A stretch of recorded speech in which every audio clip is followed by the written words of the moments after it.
After finishing his work, Yuan enthusiastically packs his bag and prepares to attend a manga convention. In his excitement, he doesn't even realize that he has crossed into another world while boarding a plane where magic and fantasies exist in reality. Seeing people use magic, he just thinks that he has entered a festival of some sort and starts to take pictures until a dragon licks his face who he thought is a mere mannequin.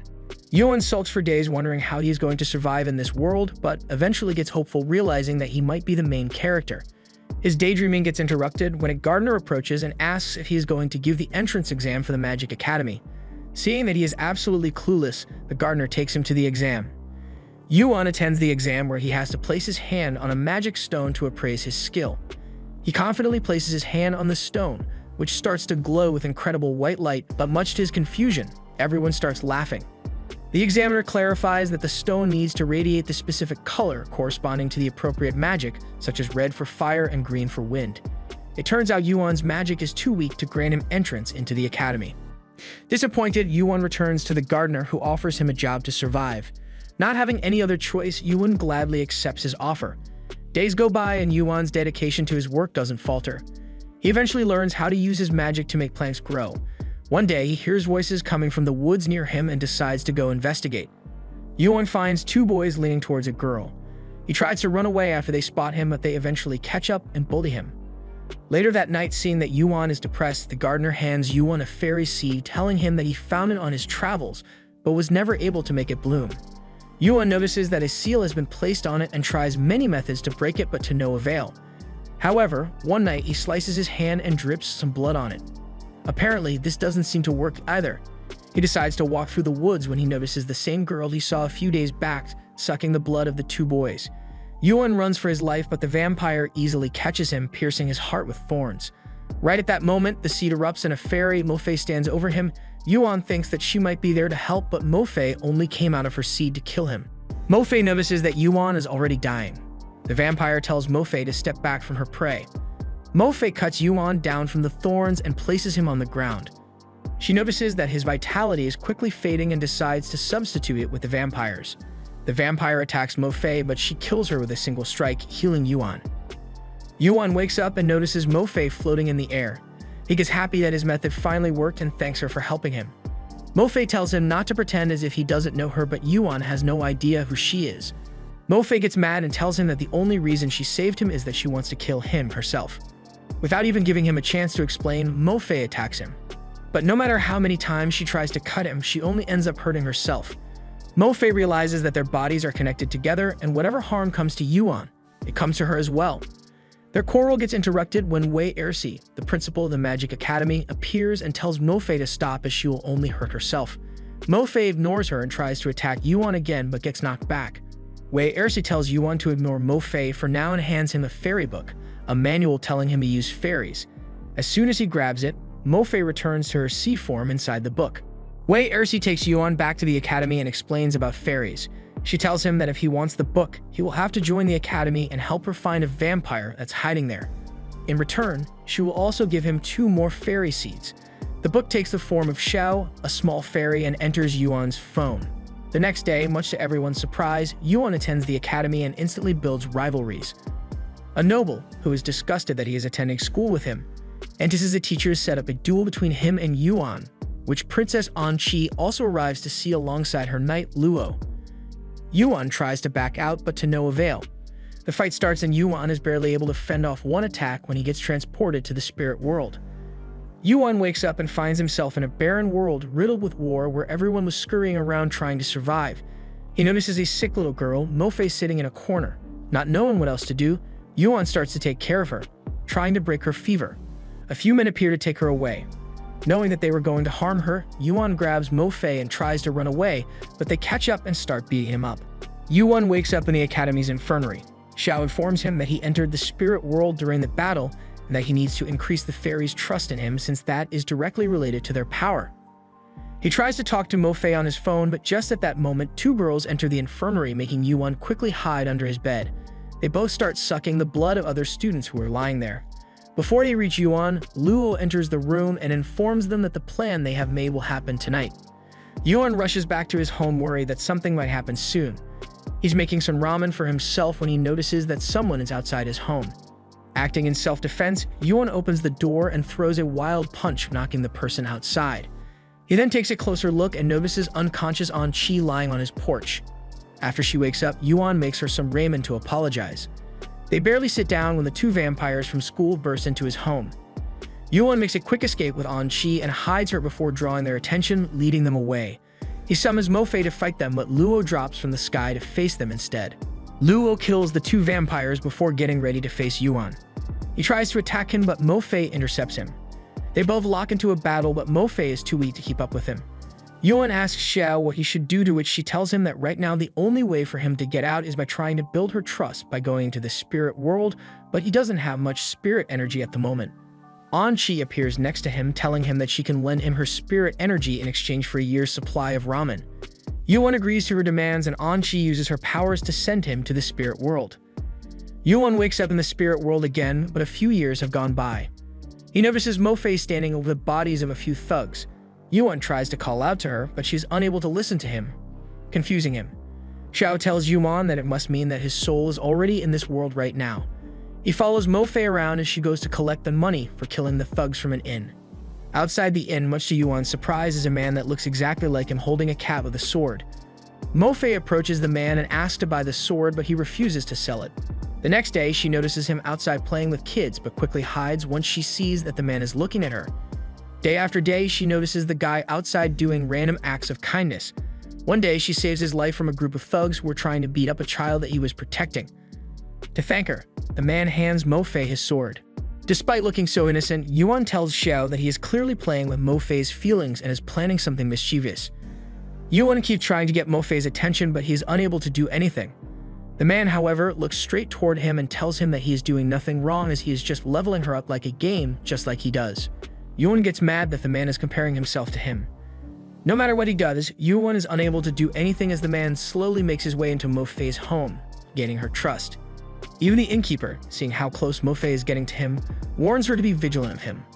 Mo Fei, however, ignores him and slowly begins to change. She starts to believe the man's stories about fields of flowers and how he wants to spend his life in peace at one with her. He tells her to collect some money and to meet her at the top of a lighthouse one day so they can finally leave this hell behind. Mo Fei gets excited and starts to work twice as hard to earn money quickly. She hands all her savings to the man and goes home to pack what little belongings she has. She reaches the lighthouse and starts to wait patiently. However, the man never shows up. In the city, because of her absence, things take a turn for the worst as thugs rampage. Days go by, but Mo Fei doesn't leave the lighthouse until one day the lighthouse gets surrounded by thugs calling her down to meet her end. Thinking that the man is in trouble, she rushes down to fight them. She notices the girl that the man once saved before being taken hostage. Mo Fei fights through everyone and manages to get her free. She embraces the girl that everything will be fine, but much to Yuan's shock, the girl stabs Mo Fei in the stomach. Not able to process what just happened to her, Mo Fei looks up and sees the man who promised to leave this hell with her, standing over her smiling. Fei looks at the man, happy to see that he isn't injured, but the reality dawns on her once she sees him standing with the thugs. The leader of the thugs steps forward, unable to believe at what they had just accomplished. Mo Fei weakly makes her way over to the man to cut him down, but the thugs grab her, pinning her to the ground. The leader tells the man that he said he was going to give Mo Fei to him, but nothing about her being alive was in their deal. Annoyed by the sudden turn of events, the man calls forth his fairies, annihilating the entire city. Even though she's not a match, Mo Fei tries to kill the man with her remaining power, but can't get past his fairies. The man offers her a choice to either accept her fate and die or become a fairy to avenge him. Mo Fei, completely driven insane from hatred, accepts his offer, and the man seals her within a fairy seed. The world fades and Yuan stands in an empty void facing the man. He tells Yuan that he just wants to take over the world just like he did after entering the world, making Yuan realize that he is on the wrong path. He tells him that it is just like a game and he should indulge in it as well. The memory fades again and Yuan now stands beneath a tower of thorns on top of which Mo Fei is entangled. He notices the man's broken sword on the ground and realizes what he must do. Yuan tells Xiao that the seal has not been fully broken and Mo Fei needs to see him die to break it. Xiao warns him that it might not work, but they do not have any other choice. Yuan tries to stab himself but is unable to muster up the courage. Realizing that he is running out of time, Yuan climbs the thorn tower and aims straight at the sword below before jumping straight at it to his death. Memories start flooding back into Mo Fei's mind as she realizes that the man who betrayed her wasn't Yuan, but someone else entirely. She opens her eyes and sees him lying there on the ground with his heart pierced. Mo Fei forces her way out of the thorns and rushes to his side, worried that he might be dead. Yuan, however, wakes up completely fine, much to her surprise. When Mo Fei asks why he did this for her, Yuan explains that he doesn't want to be like the guy who betrayed her. He then uses his manual to quickly exit out of the spirit world to help Mo Fei outside. Yuan wakes just before An Qi passes out. He puts her in a safe place and then goes to join Mo Fei, who is waiting for him. Mo Fei merges herself with Yuan, giving him incredible power. Luo is completely taken aback by what just transpired. Realizing that Yuan has merged with a legendary fairy, Luo releases all of his powers to fight him. They both lock into a battle, but Luo is unable to gain the upper hand.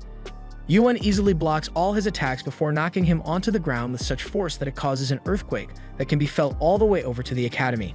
Yuan separates from Mo Fei, worried that he might have overdone it, but Mo Fei tells him that Luo is just knocked out.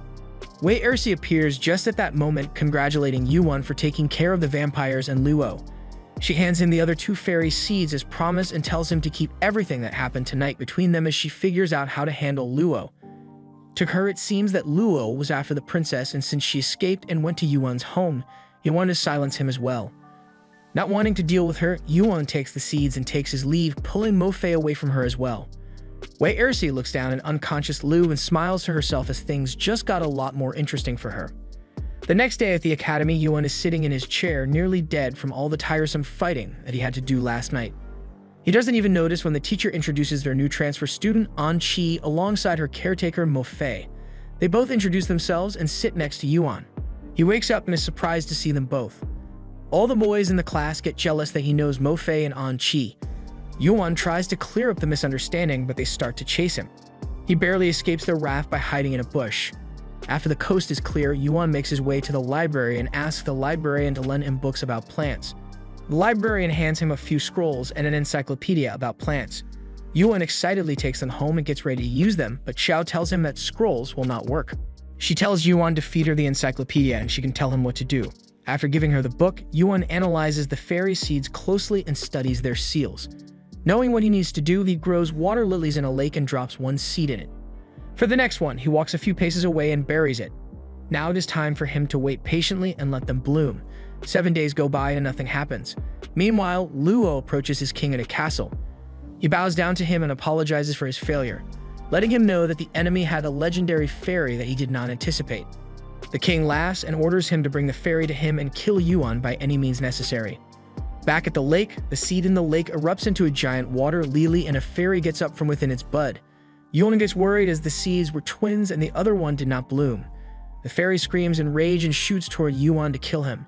Just as she gets into striking distance, the other seed blooms. The fairy stops in its tracks and quickly makes its way toward the other fairy, thinking that she is her sister, embracing her. Yuan introduces himself to them and uses Xiao to capture them. Wei Ersi calls Yuan and tells him that the Knights of Orphi, to which Luo and An Qi belong, have started to lead the knights aggressively, and their main target is An Qi and him since he has the power of fairies now. She tells Yuan that his presence here is a threat to the academy, so he needs to leave the academy with An Qi. On the day Yuan leaves the town, the librarian asks him to find scrolls for her. She hands him a stone, telling him to place the scrolls on top of it, and in return, he will get rewards, which he gladly accepts. Yuan starts to travel with An Qi and Fei alongside his 2 new fairies, Lian Shuang and Yui Tan. They reach a lake where they come face to face with a fairy dragon. The dragon threatens Yuan with a fireball, telling him to hand him over the fairies or he will kill him. Fei gets ready to fight the dragon, Giorgio's, but Yuan stops her, telling her that he wants to fight himself. Both Yuan and the dragon engage in combat. Even though Yuan kept running around, the dragon didn't seem to get the upper hand. Thinking that taking on Yuan might be too much for him, he hands him a whistle, telling him to call on him when he's in trouble. At night, they arrive at Woody Lake and decide to spend the night at a resort. The 4 of them sit outside while An Qi sleeps in her room. Yuan notices Shuang acting odd. He goes up to her and asks what's wrong, but she just acts coldly towards him, telling him that she has no idea, but she hates him. Yuan tells her that it's probably amnesia and she will remember her past, but that triggers something in Lian, making her go violent. She tries to attack him, but is knocked down. Their conversation gets interrupted when the Knights of Orphi appear to kill Yuan. Fei and Yui rush to his side while Yuan calls Giorgio's to help him. Giorgio's, however, turns on him, saying that he didn't agree to help him. While the fairies fight the knights, Yuan takes on Georgios, dragging him into the lake where his fight with him ends up uncovering a seal at the bottom of the lake. The lake fills up with spiritual energy. Meanwhile, Luo stands over An-Chi in her room, watching her sleep. Yuan wakes up in a spirit world and notices the same man who tortured Mo Fei standing next to him. He doesn't get a chance to ask why he's there when he sees a girl who looks just like Shuang approaching him. Seeing that his hand is injured, she bandages it, telling him to take care of himself. Before she leaves, Yuan asks her name and she tells him that it's Lian Luo. Yuan instantly realizes that she is Shuang's sister. The man tells him that this is Shuang's memory and it's time for them to play another game. He switches places with Yuan and enters the world himself physically. Before he proceeds, the man knocks on a tree and a small dragon cub. Georgios falls from it, whom he scares to obey his orders. He tells Georgios to go and find information on Lian. After a while, he returns to tell the man, informing him about her schedule and that she looks after her sick sister. The man tells Yuan to watch as he plays the game. He approaches Lian in the town one day and starts to slowly gain her trust by going with her to gather herbs for her sister in dangerous locations that put her in life-threatening situations, only to jump in at the last moment, acting like a hero. He tells her about a remedy, purity of 3 incarnations, that might help her cure her sister, but he still needs to find the last part of the ritual to heal her completely. Lian, who is by now following his every instruction blindly, agrees to do anything to cure Shuang. Yuan watches from a distance, shocked at how easily he manipulated her mind. To him, the man is pure evil and nothing more. Later that night, Yuan follows Lian to her home, where she sees for the first time since coming to the spirit world feeble Shuang laying on a bed waiting for her sister. Every day, Lian would visit the man, completely fallen for his lies, and he would comfort her. Eventually, the man tells her that he likes her, but Lian blows him off, saying that she has to take care of Shuang. The man still insists and forces a date on her and tells her to come to a lake the next day. Seeing the abrupt change in Lian, Shuang gets curious about the man and decides to go and see for herself who he is. She dresses up like Lian and goes on the date herself. The man takes her on a boat in the middle of the lake and explains the sad reality to her.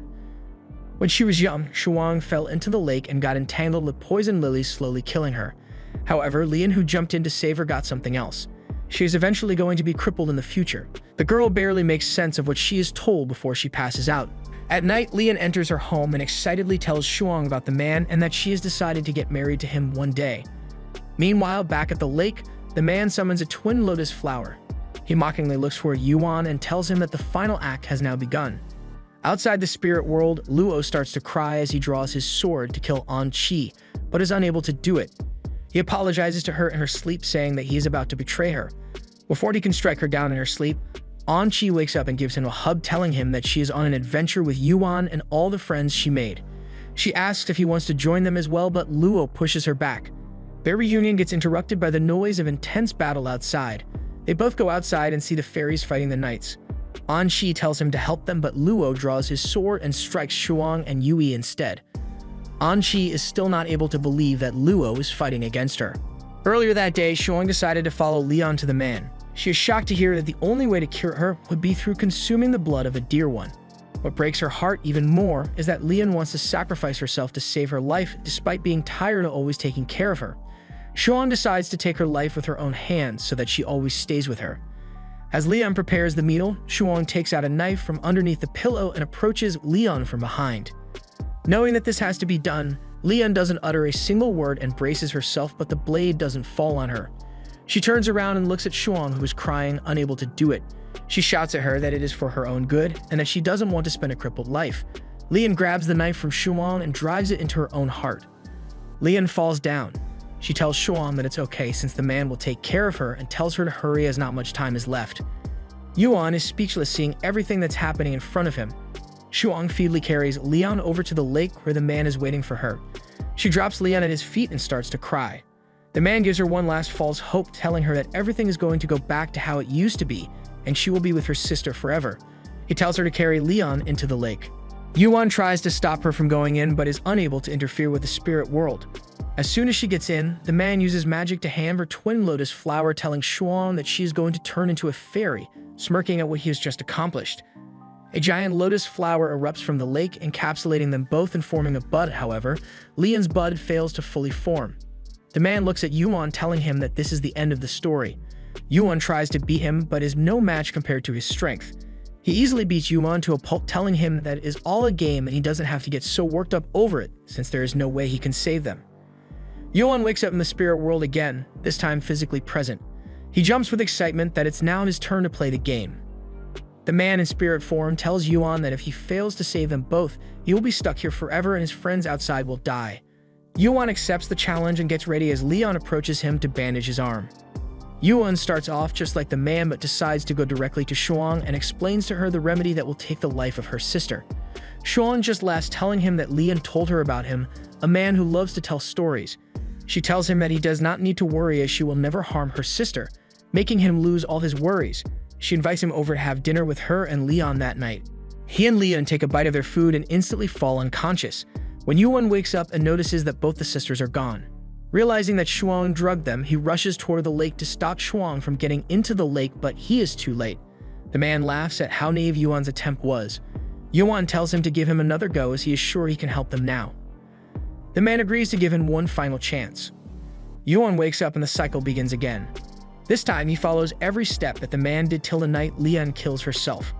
Just as she is about to do it, Yuan bursts into her home and tells her to stop as there are still things she can enjoy in life despite being crippled, and begs her not to throw her life away. Leon drops the knife and embraces her sister, crying. Seeing them safe makes Yuan happy. However, the world starts to fade away. The man congratulates him for saving them but tells him that this is just a memory and he cannot change the past. Yuan falls to his knees and starts to cry when he hears Shuang's voice. He looks up and sees Shuang standing next to him. She thanks him for trying to help her and tells him that despite being unable to change the past, she can still change her future. A portal appears in front of them and Shuang pushes Yuan into it, sending him back to the real world. Georgios also jumps in with Yuan, pledging his loyalty to him. Georgios shoots out of the lake with Yuan sitting on top of him. He lands near An Qi and puts her on top of Georgios, telling him to protect him at all costs. Yuan turns his attention to the knights in Luo as Shuang merges with him, giving him the ability to manipulate power. The knights try to fight him themselves but are no match for him. Yuan easily freezes them all in their place, including Luo, who eventually breaks out of it. Luo uses his secret technique to keep up with Yuan as he merges with Mo Fei as well.